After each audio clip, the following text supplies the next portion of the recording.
Standing on tiptoes prevents one from standing firmly. Lao Tzu once posed a question: how can we improve if we stop trying to improve? Many expend great effort in pursuit of a better life, yet their results remain uncertain. They accumulate knowledge and chase external desire. In attempting to change the natural order, people often make matters worse. The countless rules, ethics, and values that humanity has created were supposedly meant to help us. Yet, according to the ancient Taoist sages, we should abandon them altogether. Why? Because these artificial constructs only pull us further away from the natural flow of life. This video explores the idea of not trying to change the world in order to truly embrace it. Beneath the ever-shifting universe lies an enigmatic and indefinable force, which the Taoists call the Tao. Out of a sense of solidarity and justice, people construct vast systems of ethics.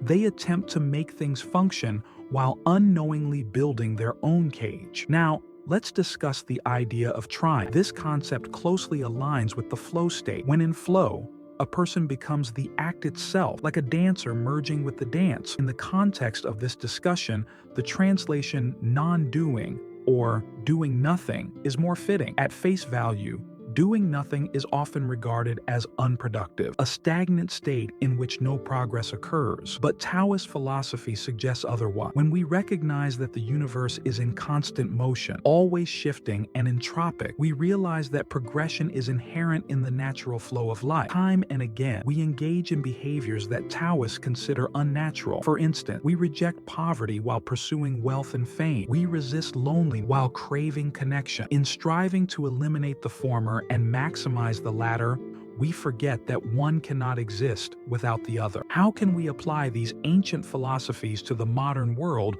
through the lens of Taoist thought? In what ways do we, as modern humans, exert effort only to be left with mere scraps in the end? Let's examine some examples of how we try, using wisdom from the ancient Taoist texts, the Tao Te Ching and the Zhuangzi. The first example is the attempt to improve the world. Alan Watts, a devoted scholar of Taoism, once observed that the so-called do-gooders of society often cause the most trouble. This urge to save the world frequently interferes with the natural order because it imposes human-made notions of good and evil. A prime example is communism, which originally emerged from the desire to uplift humanity through equality and fair distribution of resources. In the Zhuangzi, there's a tale about a man named Wu Wei who sought Confucius' permission to journey to the land of Wei after learning that it was ruled by an incompetent leader. Wu Wei hoped to apply all his knowledge of governance to bring improvement to Wei. However,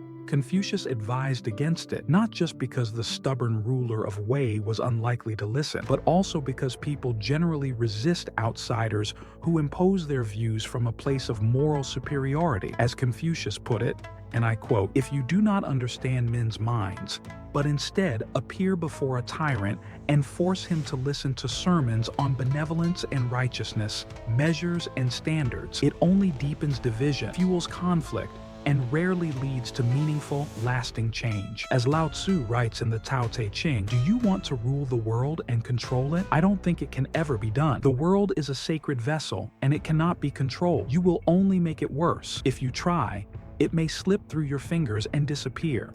The second one is the pursuit of happiness. Whether it's chasing wealth, status, fame, power, or knowledge, our constant striving for happiness is precisely why we fail to attain it. We convince ourselves that true happiness comes when we have $1 million in the bank. But in reality, that's rarely the case. Of course, these achievements bring fleeting moments of pleasure, yet according to the Taoists, this is not genuine happiness. Even worse, this relentless chase drains both our bodies and mind. Those who have wealth exhaust themselves, dashing from one business venture to another, accumulating more than they could ever use. This is a shallow way to live. So, if the pursuit of happiness is a dead end, what should we do instead? The Taoists offer some insights.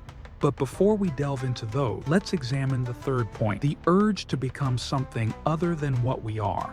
In the Zhuangzi, there's a story about animals in the wind, each envying the natural traits of the other. The centipede longs to move like the snake, effortlessly gliding without legs, while the snake admires the wind for its ability to travel great distances without even having a body. Ultimately, nature endows every being with its own quality, none inherently superior to another. Only human judgment assigns such values. And yet, we often feel compelled to change ourselves to fit an ideal. Fair-skinned people strive for a tan, while some East Asians seek more European features. But why can't we embrace ourselves as we are, exactly as nature intended? It would be so much simpler. Everything and everyone has their rightful place within the whole. And when we attempt to alter this, we disrupt the natural balance of the world. As Lao Tzu put it, when people recognize beauty, ugliness is created. When people define goodness, evil emerges. Being and non-being give rise to each other. Difficulty and ease complement one another. So, how do we apply these ideas in daily life? The Taoists offer a few insights. The Zhuangzi highlights the importance of following the middle path. This means avoiding extremes and staying centered, preserving our well-being and remaining true to our nature. Those who seek the Tao